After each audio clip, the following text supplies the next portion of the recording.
Hello বন্ধুগণ, আপনাদের সবাইকে স্বাগত জানাচ্ছি দাদা বৌদি রেসিপিতে। আজকে একটা রেসিপি নিয়ে এসেছি, সেটা হচ্ছে কি আমের আচার। আজকে আমি আমের আচার রেসিপি দেখাবো। দেখুন, এই যে হচ্ছে আমাদের বাড়ির গাছের আম। এটা হচ্ছে অম্রপলি আম, যেমন আছে বেগুনপলি, ঠিক তেমন আছে অম্রপলি আম। তো এটা দিয়ে আজকে আমি আচার বানাবো। দেখুন, এবছর একটু কমই ধরেছে গাছে।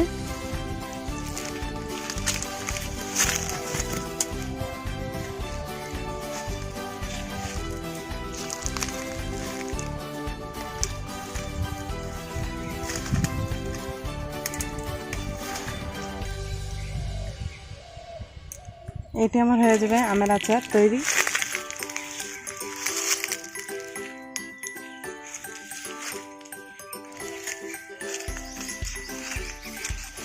এখানে আমি আমগুলো নিয়েছি, আমগুলোকে ধুয়ে ভালোভাবে মুছে নিয়েছি।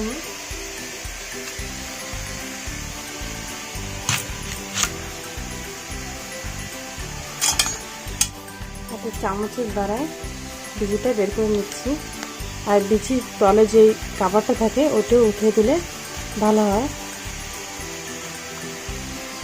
এটা একটা পাতলা একটা লেয়ার থাকে, ওটা উঠিয়ে দিলে ভালো হয়। আপনারা না দিলে অসুবিধা নাই। আমি এইভাবে ছোট ছোট টুকরো করে কেটে নিচ্ছি আমটা।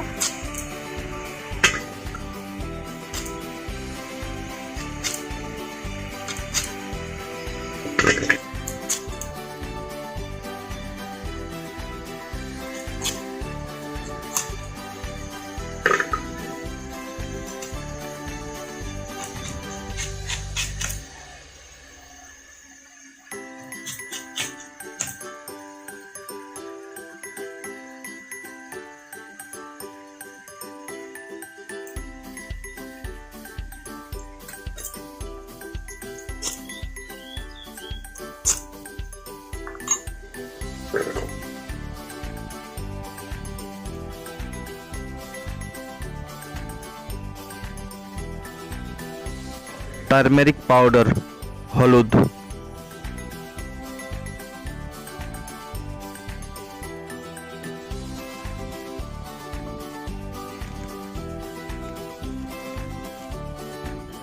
লবণ, সল্ট,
এখানে আমি আমগুলোকে একবেলা রোদে দিয়ে শুকিয়ে দিয়ে নিয়েছি। আর আচার বানানোর জন্য এখানে কি কি উপকরণ নিয়েছি, আমি এখানে 5 ফোড়ন নিয়েছি, রসুন নিয়েছি, লবণ, এখানে আমি শুকনো লঙ্কা 2 চামচ, জিরে 2 চামচ, শস্য 2 চামচ, ধনে আর 2 চামচ পানমরি নিয়েছি। আর এখানে সরষের তেল ব্যবহার করব। প্রথমে আমি মশলাগুলোকে ভেজে নেব। শুকনো লঙ্কা দিয়ে দিচ্ছি। শুকনো লঙ্কাটাকে আগে কিছু সময় ভেজে নেব।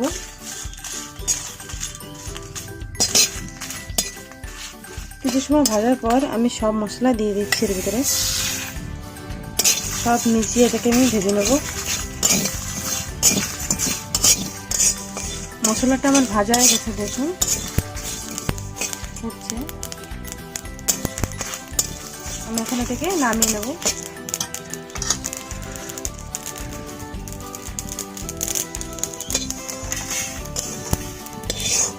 এটাকে ঠান্ডা হওয়ার জন্য রেখে দিতে হবে।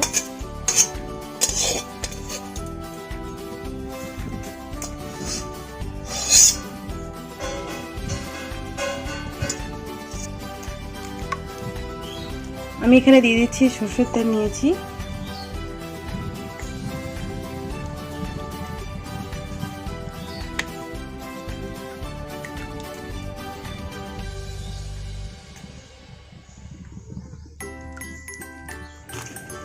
মশলাটা আমার ঠান্ডা হয়ে গেছে, আমি এটাকে ওখানে গুঁড়ো করে নেব। আপনারা এটা গ্রাইন্ডিংও করতে পারেন বা শিলে বেটে নেবে।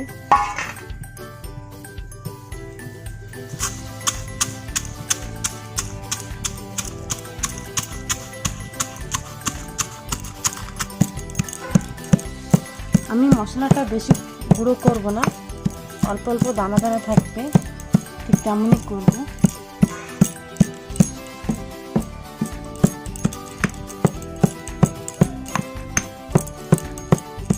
দেখুন আমার মশলাটা তৈরি হয়ে গেছে,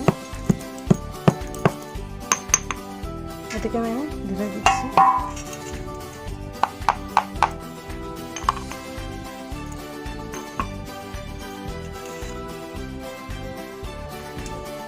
তেলটা আমার গরম হয়ে গেছে, আমি এখানে 5 ফোড়ন দিয়ে দিচ্ছি। আর দিয়ে দেবো আমি আমগুলো।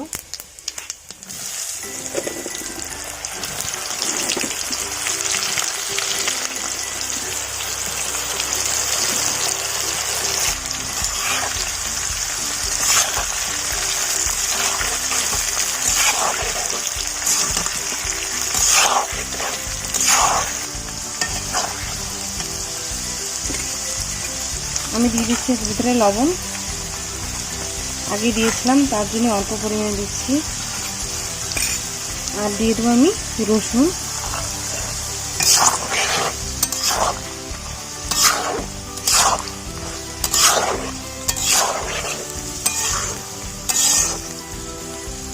বেটে রাখা মশলাটা দিয়ে দিচ্ছি।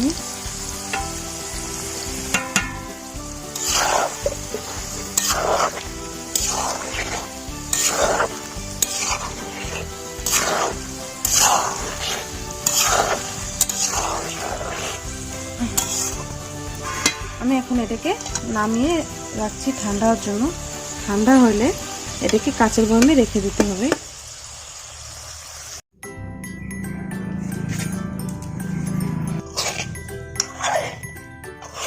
দেখুন আমার আচারটা ঠান্ডা হয়ে গেছে, আমি এটাকে এখানে কাঁচের বয়ামে রেখে দিচ্ছি।